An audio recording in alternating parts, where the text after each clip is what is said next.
అమ్మవారి యోని నుండి నీరు కారుతూనే ఉంది. కానీ ఈ నీరు ఎక్కడి నుండి వస్తుందో ఎవ్వరికీ తెలీదు. మరియు పక్కనే ఉన్న బ్రహ్మపుత్ర నది కూడా ఎర్రటి నీళ్లతో నిండిపోతుంది. ఒక్కసారి దయచేసి నా బిడ్డని బ్రతికించమని దేవిని అడగండి అంటుంది. అలా ప్రార్థించిన వెంటనే ఆ బిడ్డ కళ్ళు తెరుస్తుంది. అంతేకాకుండా రోజూ రాత్రి కామాఖ్యాదేవి నగ్నంగా నృత్యం చేస్తుందన్న పుకారుంది.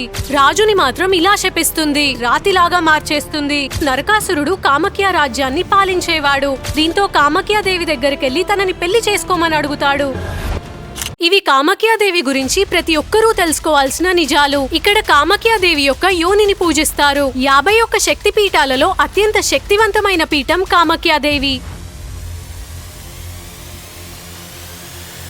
నర్నారాయణ అనే రాజింక కేందుకలై అనే పూజారి మంచి మిత్రులు. కేందుకలై కామాఖ్య అమ్మ యొక్క పరమ భక్తుడు. అతను ఏ కోరిక కోరినా కామాఖ్యాదేవి అతని కోరికని వెంటనే తీరుస్తుంది. ఒకసారి కేందుకలై అమ్మ గర్భగుడిలో ఉండగా అతని దగ్గరికి ఒక ఆమె తన చనిపోయిన బిడ్డను తీసుకొచ్చి, మీరు దేవిని ఏం కోరుకుంటే అది జరుగుతుంది కదా, ఒక్కసారి దయచేసి నా బిడ్డని బ్రతికించమని దేవిని అడగండి అంటుంది. అప్పుడు కేందుకలై, నేను ప్రయత్నిస్తాను కానీ మీ బిడ్డ బ్రతుకుతుందని మాటివ్వలేను అంటాడు. తరువాత బిడ్డని కామాఖ్యాదేవి యొక్క యోని దగ్గర పెట్టి ప్రార్థించడం మొదలు పెడతాడు. అలా ప్రార్థించిన వెంటనే ఆ బిడ్డ కళ్ళు తెరుస్తుంది. ఈ విషయం ఊళ్ళో వాళ్ళందరికీ తెలిసిపోతుంది. అంతేకాకుండా రోజూ రాత్రి గుడి మూసేశాక కేందుకలై గర్భగుడిలో కూర్చొని ఉపాసన చేసేటప్పుడు కామాఖ్యాదేవి నగ్నంగా నృత్యం చేస్తుందన్న పుకారుంది. అయితే ఒక రోజు రాజు నర్నారాయణ్ కేందుకలై దగ్గరకొచ్చి, రోజు నువ్వు దేవిని దర్శించుకుంటావు కదా, తన దర్శనం నాకు కూడా చేపివ్వు అని అడుగుతాడు. అప్పుడు కేందుకలై, నేను ఉపాసన చేసేటప్పుడు నా కళ్ళకి గంతలు కట్టుకొని చేస్తాను, ఇప్పటి వరకు దేవిని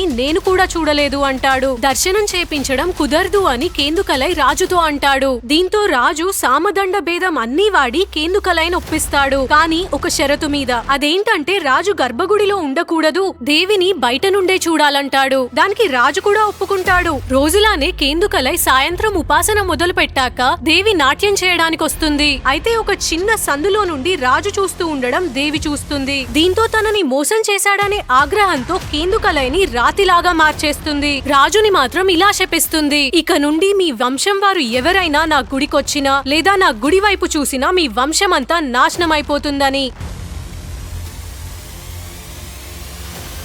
కామాఖ్యాదేవి గుడి స్థాపించినప్పటి నుండి అమ్మవారి యోని నుండి నీరు కారుతూనే ఉంది. దాన్ని భక్తులకి తీర్థంలా ఇస్తారు. కానీ ఈ నీరు ఎక్కడి నుండి వస్తుందో ఎవ్వరికీ తెలీదు. ప్రతి సంవత్సరం జూన్ లో అమ్మవారికి ఋతుస్రావం అవుతుంది. ఈ సమయంలో గుడిని మూసేస్తారు. కానీ రహస్యమైన విషయం ఏంటంటే ఈ గుడిని మూసే ముందు అమ్మవారి యోని మీద ఒక తెల్లటి బట్టని కప్పుతారు. మళ్ళీ గుడి తెరిచే సమయానికి ఆ బట్ట ఎర్రగా మారిపోతుంది. మరియు పక్కనే ఉన్న బ్రహ్మపుత్ర నది కూడా ఎర్రటి నీళ్లతో నిండిపోతుంది. ఈ సమయంలో అమ్మవారి ఋతుస్రావాన్ని ఒక పండగలాగా అంబుబాచి అనే మేళాన్ని జరుపుతారు. ఈ 3 రోజులు ఇక్కడ తంత్ర విద్యలు భారీ ఎత్తున జరుగుతాయి. కామాఖ్య తాంత్రిక విద్యలకు చాలా ప్రసిద్ధి చెందింది. దేశ మూలల నుండి తాంత్రికులు వస్తారు. కామాఖ్యాదేవిని ప్రసన్నం చేయడానికి మేకల్ని, గేదెల్ని, పావురాల్ని బలిస్తారు. ఒకప్పుడు ఇక్కడ తాంత్రిక సాధనల కోసం మనుషుల్ని కూడా బలిచ్చేవారని అంటారు.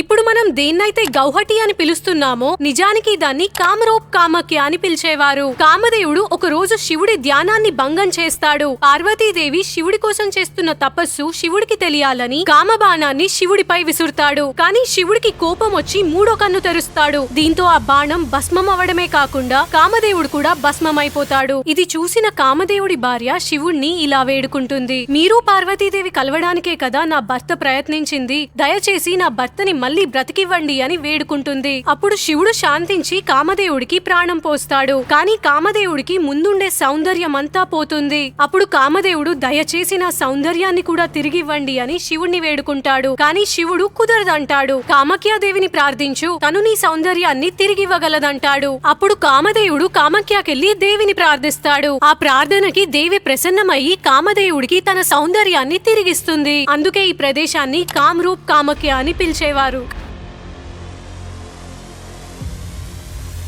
ఒకప్పుడు నరకాసురుడు కామాఖ్య రాజ్యాన్ని పాలించేవాడు మరియు కామాఖ్యాదేవి యొక్క మహాభక్తుడు. కానీ సమయం గడిచే కొద్దీ నరకాసురుడు ఇంకా శక్తివంతుడు అవ్వాలనుకున్నాడు. దీంతో కామాఖ్యాదేవి దగ్గరికెళ్లి తనని పెళ్లి చేసుకోమని అడుగుతాడు. ఆ ప్రస్తావనని కామాఖ్యాదేవి తిరస్కరించకుండా ఒక షరతు పెడుతుంది. నీలాచల పర్వతం కింద నుండి పై వరకు నువ్వు ఒక్క రాత్రిలో, అది కూడా కోడి కుయ్యక ముందే మెట్లు నిర్మిస్తే నేను నిన్ను పెళ్లి చేసుకుంటాను అంటుంది. దానికి నరకాసురుడు అంగీకరిస్తాడు. నరకాసురుడి సైన్యం చాలా పెద్దది. అతను వెంటనే నిర్మాణం మొదలు పెడతాడు. రాత్రి గడవక ముందే నిర్మాణం పూర్తవస్తుందని కామాఖ్యాదేవికి తెలుస్తుంది. ఎలా అయినా నిర్మాణం పూర్తవ్వకూడదని కామాఖ్యాదేవి కోడితో పొద్దున అవ్వక ముందే కూయిస్తుంది. దీంతో పొద్దున అయ్యిందేమో అని నరకాసురుడు నమ్మి తను ఓడిపోయాను అనుకుని పని మధ్యలోనే ఆపేసి తన మహల్ కి వస్తాడు. కానీ మహల్ కొచ్చిన కొద్ది నిమిషాల్లోనే తను మోసపోయాడని అర్థమవుతుంది. దీంతో నరకాసురుడికి విపరీతంగా కోపం వస్తుంది. ఇక నుండి ఎవరిని కామాఖ్యాదేవి యొక్క దర్శనం చేసుకోనివనని నరకాసురుడు అంటాడు. ఇప్పటికీ మీరు కామాఖ్య వెళ్తే ఈ మెట్లను చూడొచ్చు.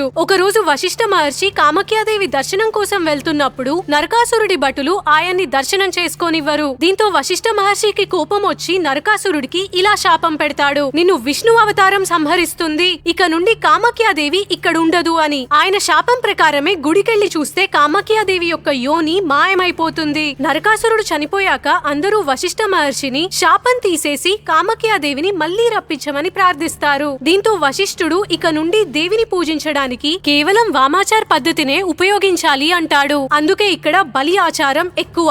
కాంటెంట్ నచ్చితే సబ్స్క్రైబ్ చేసుకొని లైక్ కొట్టండి.